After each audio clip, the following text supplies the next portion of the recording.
Hello and welcome to today's professional development, the importance of cultivating classroom community. My name is Tiffani Templeton, and today's professional development is brought to you by Chapter 9, Prejudice and Bullying, from the text Diversity and Equity in the Classroom. In today's professional development, through the chapter outline, we will be reviewing prejudice, forms of bullying, discrimination, and informed teaching practices. The objectives for today's professional development cover exploring biases, prejudices, and bullying, stereotypes and forms of bias, what is bullying and why it occurs, and suggestions and best practices for suggestions and best practices for building classroom community. So before we begin, I always like to check in and evaluate, why did we become teachers? So perhaps we all have our own unique perspectives on this, but maybe we share common beliefs here. So we value education, we care about future generations, we care about our students, we want to serve our communities, we have the best intentions to do the most good, or other examples. So feel free to share a few examples with your neighbor or colleagues. So before we begin really getting into the crux of discrimination and bullying, we need to look first at the origins of bullying.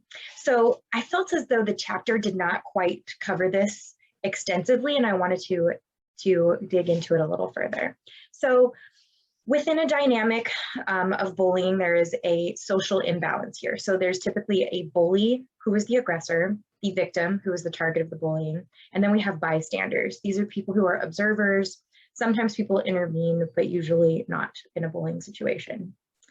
And this might be a tough concept to tackle, but I find that when we approach looking at issues with empathy and we instill a willingness to understand, then we can kind of get to the root of the issue.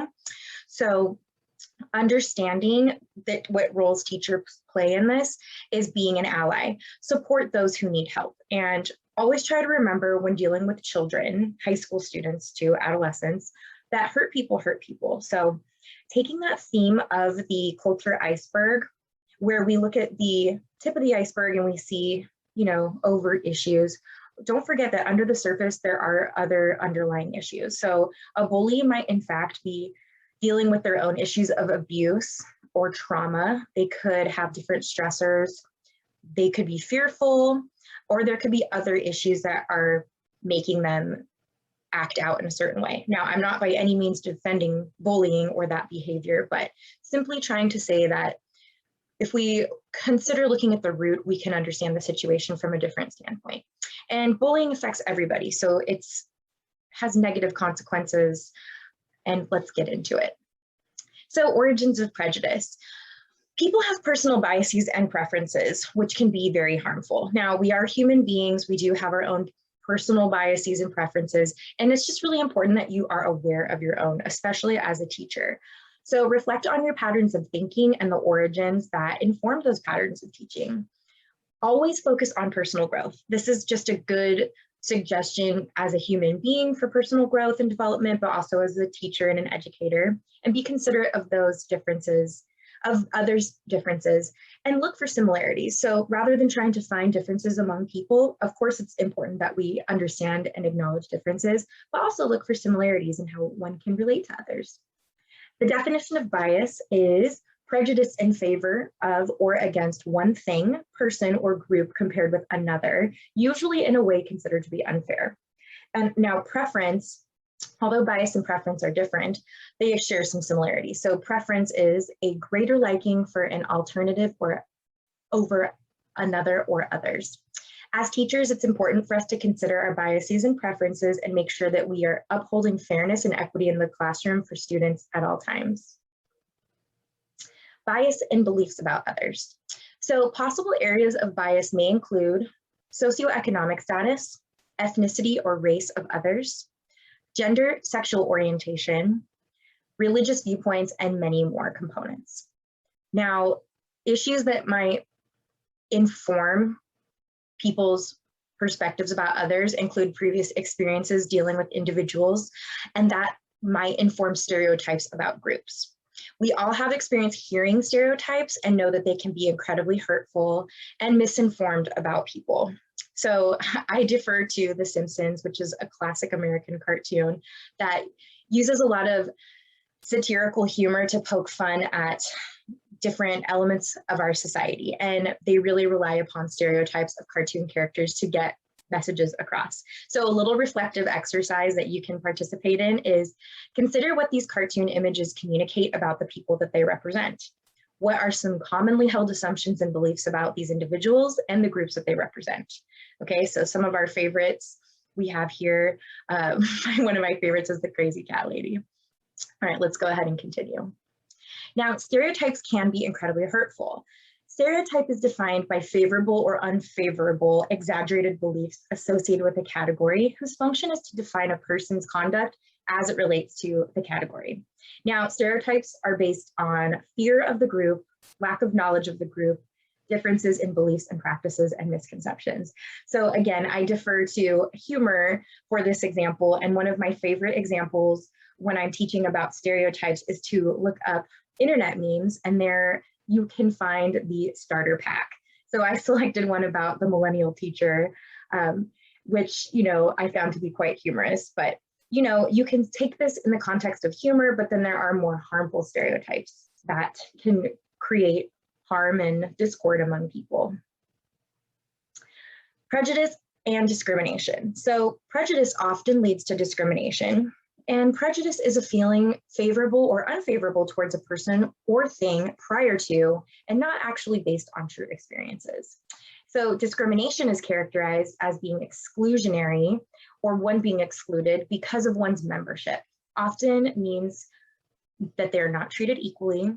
And many people can relate to hurt feelings, anger, humiliation, embarrassment, and frustration in society when they know they have been discriminated against. And we can all think of different various examples of discrimination. The examples that I have here are ageism. So we have, people being phased out due to factors of racism or ageism in a working environment. So perhaps we can reflect here and consider maybe we've helped a student as they've experienced discrimination, personal situations at school or at home. And teachers must understand the pain and destructive nature that discrimination has on individuals, and just constantly check in with ourselves to make sure that we are indeed upholding equity of values and instilling a harmonious environment for all of our students to succeed and flourish. Levels of prejudice can be outlined by table 9.1 from the text of Gordon Allport's 5 levels of prejudice. So Gordon Allport was a sociologist who did research in 1954, and he found in his research that children often adopt prejudices that are taught to them early on in life. Now, when children are raised in critical households, he found that they are likely to develop more critical personalities, which may have a correlation to discrimination and developing prejudice.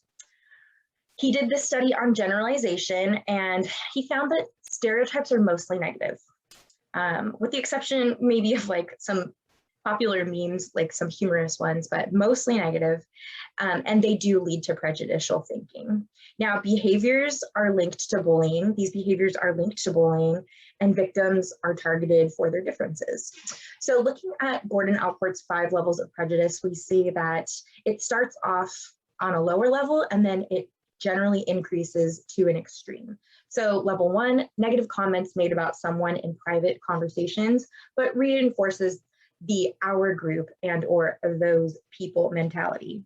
Then there's avoidance at level 2, avoiding a person or group of people because of the social category. People make comments such as, don't play with those people. Discrimination, treating someone unfairly or unequally because of a social category.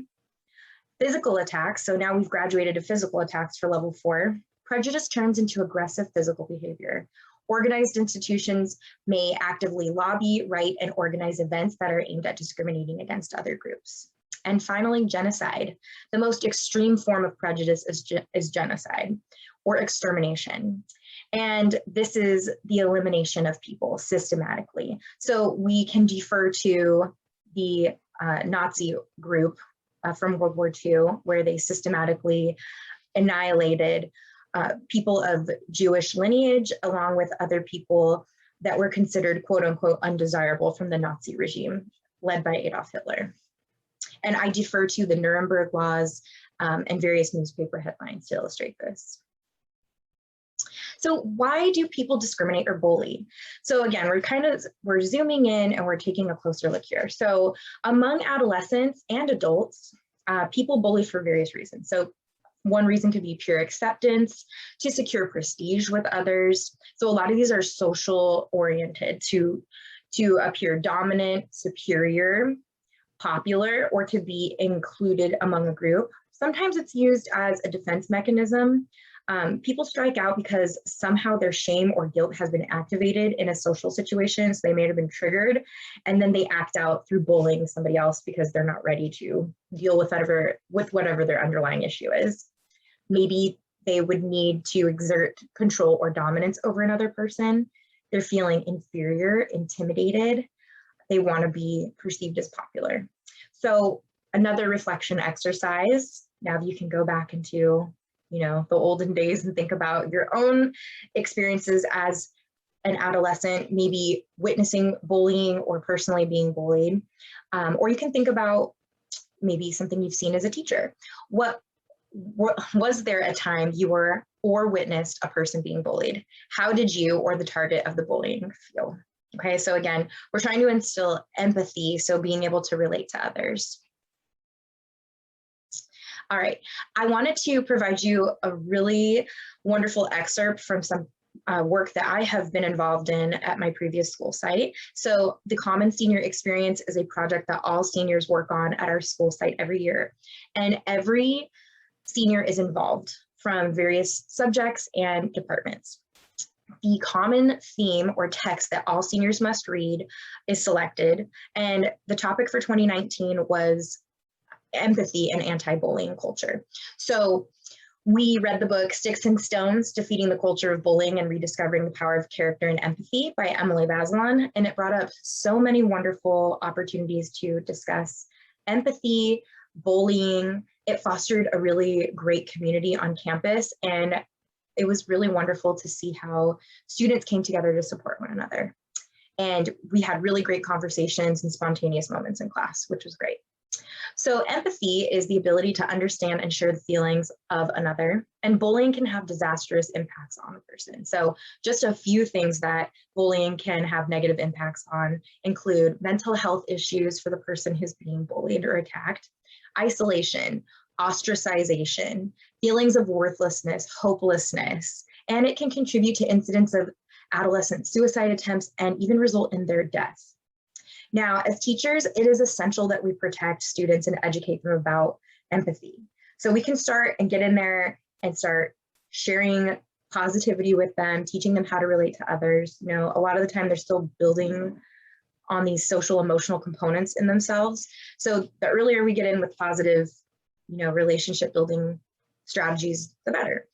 So educate students about biases, prejudice, bullying, and work with site staff and students to form networks of support. So counselors, other teachers, administrators, other students, peer counselors, check in with your school community to see what services and programs are available for your students.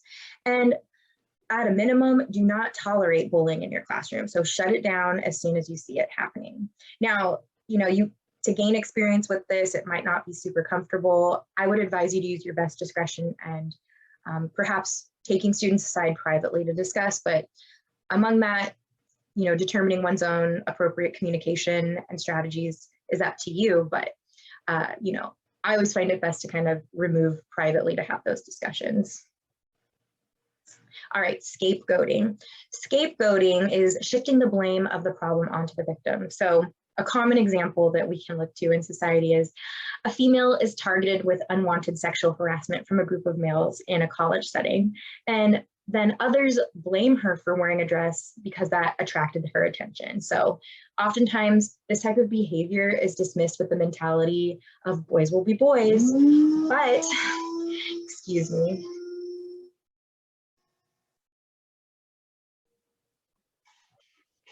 Now, historically, many groups have been scapegoated, and among them, women, people of color, Immigrants, poor and disenfranchised groups have often been blamed for the ills of society or for people's behaviors. Aggressors will often cite reasons like people's differences for why they discriminate or against or bully other groups. So they'll often give the attribution of, well, they were asking for it. If they didn't do X, Y, or Z, or if they weren't like this or that, then this wouldn't have happened to them. We wouldn't have had to do this to them. So that mentality goes along with scapegoating. And again, that illustration, you point the finger at others, but there are three pointing back at you, right? So again, empathy, trying to instill that value. Best practices for teachers if you suspect bullying in your classroom or on campus. While teaching about mental health awareness, prejudice, and bullying is a great way to begin. Some schools adopt a zero tolerance policy for bullying, and we're starting to see that become more prevalent in school campuses and communities. Oftentimes we'll see programs, curriculum, and a culture against bullying adopted at school sites. And it's really important that teachers be involved in the community. So if you see bullying happening, shut it down. If it's not even your student, that doesn't matter. You're still an adult and you're a teacher on campus, and it's your responsibility to be an ally to students, and come in and just say, hey, that's not how we treat people here. We need to be better. We need to be respectful, So in whatever little way, that might really change something for a student. If you suspect a student is being bullied, reach out to the student or students involved. If necessary, escalate to the parents, right? Always notify the parents. Reach out to other teachers, counselors, and admin for support. So there's likely a good network of support on campus. Some schools are better connected than others and will work well with each other. And remember, we're all part of the same team. So because I came from the private sector, I'm used to working in a corporate structure. We're all valuable members of the same team. So we're not isolated. We can talk to counselors, we can talk to admin, we can talk to parents, we can talk to students. Just make sure that we're maintaining confidentiality and not stepping on each other's toes, okay? Let's see. Oh, support the students by connecting them to appropriate resources. So does your school have a peer counseling department? Is there a peer counseling teacher? Are there counselors? Who can you connect them with? You can offer restorative practices or have them attend, but only trained professionals, please. We don't want to have people running restorative circles who don't have appropriate training, because that could go off the rails pretty quickly. So you can also support them with information or literature. So going to stopbullying.gov, posting this hotline or this website in your classroom is a great resource. Tell them about it. There's a hotline, a live chat, so students want to talk online with somebody, and they have additional resources. And of course, if things really go bad, we always have that responsibility of mandated reporting. That's really important. So make sure you follow up on the appropriate practices for that. Teaching suggestions from Chapter 9. So Chapter 9 offered several teaching suggestions, and ones that I thought really fit with this theme were teaching intercultural sensitivity. So this is where we empathize with people from other cultures and try to understand how they may approach things from a different point of view based on cultural practices. So I think that's super wonderful, especially because San Diego is such a diverse community. We have that opportunity to observe different cultures and be, brought into them oftentimes. We might take that for granted, but especially if you're living in a more rural community where there's less diversity, it would be really important to try to add components into your curriculum. Develop classroom eye care rules. Now, the suggestion from this chapter, I think that is more for elementary to middle school, but with high school, we offer norms and expectations so you can develop those with your students. Teach conflict resolution techniques with peer peace tables. Again, that's more of an elementary school tactic, but you can create conflict resolution and teach those skills and reinforce them. Share national statistics on bullying with other students. So sometimes they might see the numbers and that might change things for them.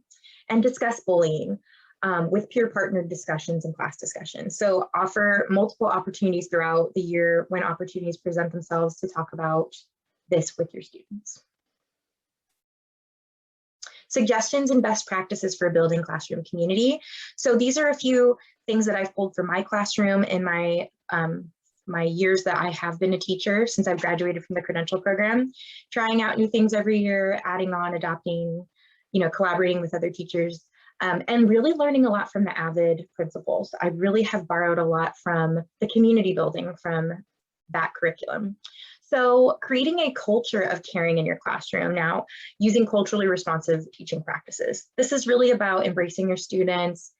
It's about incorporating their culture, their knowledge, their background, their experiences, and valuing them and embracing them as people in your classroom. So embrace and value your students' unique identities and backgrounds. Empower students to befriend and support each other outside of the classroom.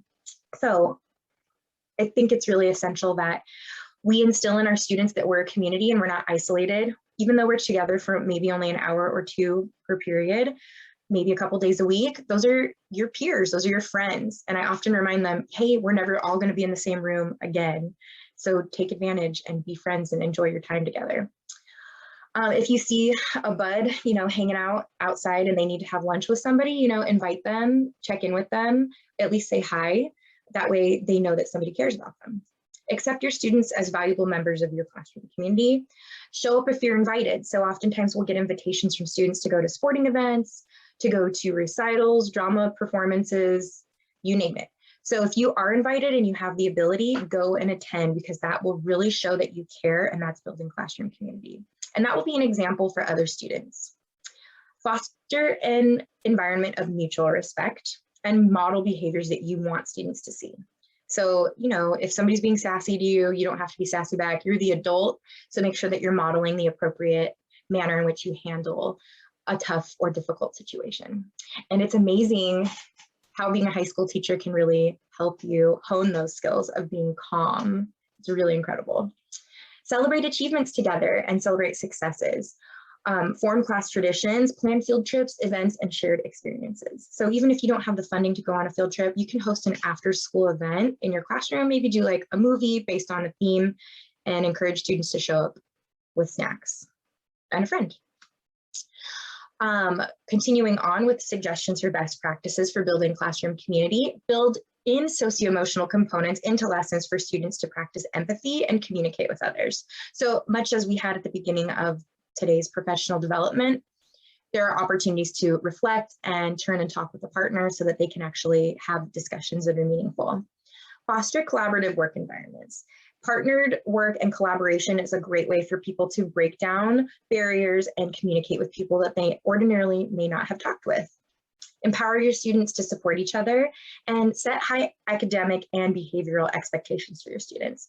Now, this is good because when you hold high expectations for your students, they really try to rise to them. Think about that. It's really powerful when you empower a student and you say, this is what I expect from you, and I know you're capable of it, and try to phrase things positively is something I like to do. Give students reminders about their values and morals, and I think in today's society, that might not seem super cool, but I do find when I have these conversations with students, they enjoy talking about this. So, they're teenagers, they want to be cool, but I remind them, go back to what your parents tell you when you leave the house, like, what are their expectations for you? And are they similar to the expectations we have for each other in this classroom? And have important conversations when opportunity strikes. So sometimes an opportunity will be there, take it, have that conversation, and create a classroom family dynamic. And something that trickled in from my AVID class was we had AVID class fam. And that was something that we took into my other senior English classes, because I actually had several AVID seniors that were in my English class, and they really carried on those values into the other periods, which was super awesome. So final thoughts.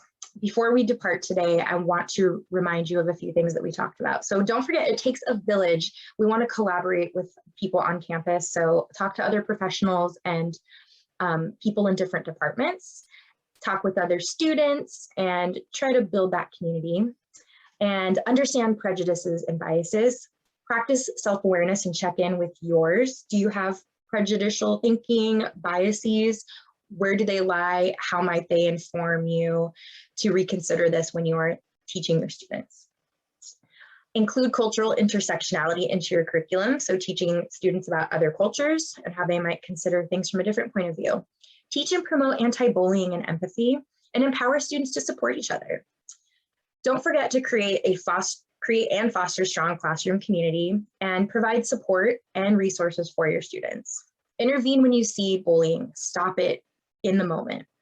work with students, parents, school site professionals, and mandate report if necessary, and lead by example and model appropriate behaviors of citizenship. Value diverse members of the community as well. All right, that's what I have for you today on Chapter 9. Thank you so much for joining me for today's professional development, and I look forward to seeing you again.